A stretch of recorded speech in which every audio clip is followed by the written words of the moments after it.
Hello friends, welcome to M M D N kitchen. இன்றைக்கி நம்ம kitchen என்ன பார்க்க போகிறோன்னா, ஒரு சூப்பரான பீக்கங்காய் சட்னி தான் பார்க்க போகிறோம். வாங்க எப்படி செய்யணும்னு பார்க்கலாம். எண்ணெய் ஆட் பண்ணிக்கோங்க.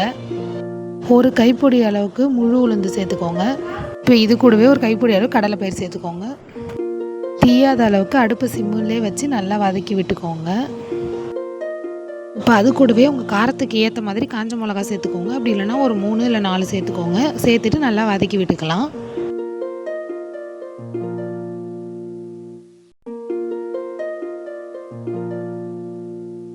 இப்போ இது கூடவே நம்ம கட் பண்ணி வச்சுருந்த 3 பெரிய வெங்காயத்தையும் ஆட் பண்ணிக்கலாம்.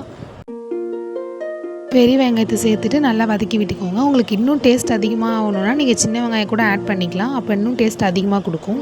நல்லா வெங்காயம் தீயாத அளவுக்கு வதக்கி விட்டுட்டே இருங்க. அடுப்பு சிம்மில் வச்சுக்கிறது உங்கள் விருப்பம் தான். இல்லை ஃபுல்லாக வச்சு வதக்கிற வந்தாலும் வதக்கலாம். நல்லா அதுமாரி வதக்கி விட்டுட்டே இருங்க. வெங்காயம் பொன்னிறமாக வர வரையும் வதக்கி விட்டுட்டே இருங்க.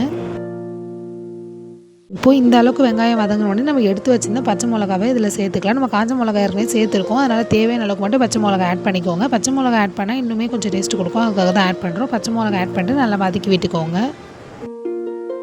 இப்போ இது கூடவே ஒரு 4 இல்லை 5 பூண்டு ஆட் பண்ணிக்கோங்க. பூண்டு வந்து ஆப்ஷன் தான். நீங்கள் தேவைன்னா ஆட் பண்ணிக்கோங்க. அப்படி இல்லைன்னா வேண்டாம். பூண்டு ஆட் பண்ணிட்டு நல்லா வதக்கி விட்டுக்கோங்க. இப்போ பாருங்கள், நம்ம எல்லாத்தையும் ஆட் பண்ணிட்டு வதக்க நல்லாவே பொன்னிறமாக ஆகுது. இந்த ஸ்டேஜில் நம்ம அடுப்பை ஃபுல்லாகவே வச்சுக்கலாம். சிம்மில் வைக்கணும்னு அவசியம் இல்லை. அந்த அளவுக்கு தீயாது. அதனால் அடுப்பை ஃபுல்லாகவே வச்சு எல்லாத்தையும் ஆட் பண்ணிக்கோங்க. இப்போ வந்து நம்ம தக்காளி இதில் ஆட் பண்ணிக்கலாம். தக்காளியை ஆட் பண்ணிட்டு நல்லா வதக்கி விட்டுக்கோங்க. தக்காளி வந்து நான் ஒரு 2 தான் எடுத்துக்கிட்டேன். உங்களுக்கு வேணும்னா புளிப்பு அதிகமாக இருக்கணும்னா நீங்கள் ஒரு 4 தக்காளி கூட ஆட் போய் எல்லாத்தையும் ஆட் பண்ணதுக்கப்புறமா நம்ம சால்ட்டு தேவையான அளவுக்கு ஆட் பண்ணிக்கலாம். இப்போ தேவையான அளவுக்கு சால்ட் ஆட் பண்ணியாச்சு. நல்லா வதக்கி விட்டுக்கலாம்.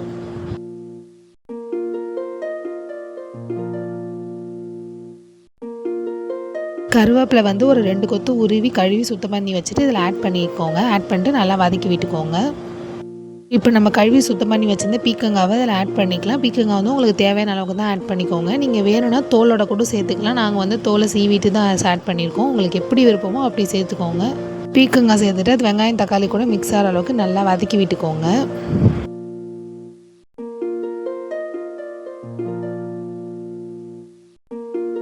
இப்போ பாருங்கள், இருக்க உங்களுக்கே நல்லா டிஃப்ரென்ஸ் தெரியும். நல்லாவே எல்லாமே வதங்கியிருக்கு. இதே மாதிரியே நல்லா கிண்டி விட்டுட்டே இருங்க. அடுப்பை ஃபுல் ஃப்ளேம்லேயே வச்சுக்கலாம். உங்களுக்கு தீர மாதிரி இருந்ததுன்னா சிம்மில் வச்சு நல்லா கிண்டி விட்டுட்டே இருங்க. இந்த ஸ்டேஜ் வந்தோடனே மிக்சியில் போட்டு அரைச்சி எடுத்துக்கோங்க. இப்போது இந்த அளவுக்கு சட்னியை நல்லா மையாக அரைச்சி எடுத்துக்கோங்க. சில பேர்லாம் வந்து சட்னியே திரியாக இருப்பாங்க. ஆனால் இந்த அளவுக்கு நம்ம மையாக அரைச்சினா நமக்கு வாயில் அப்படமா இன்னுமே டேஸ்ட்டு நல்லா கொடுக்கும். இப்போது சட்னியை தாளிக்கிறதுக்காக ஒரு ஸ்பூன் எண்ணெய் ஊற்றி கடுகு சீரகம் போட்டுக்கலாம். கடுகு சீரகம் போட்டதுக்கப்புறமா நம்ம கழுவி சுத்தம் பண்ணி வச்சுருந்து ஒரு கொத்து கருவேப்பிலையை போட்டுக்கலாம்.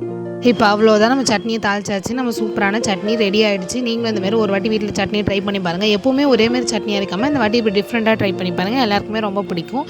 வீடியோ பிடிச்சிருந்தா லைக் பண்ணுங்கள், கமெண்ட் பண்ணுங்கள், மறக்காமல் சப்ஸ்கிரைப் பண்ணுங்கள். தேங்க்யூ ஃபார் வாட்சிங். பாய்.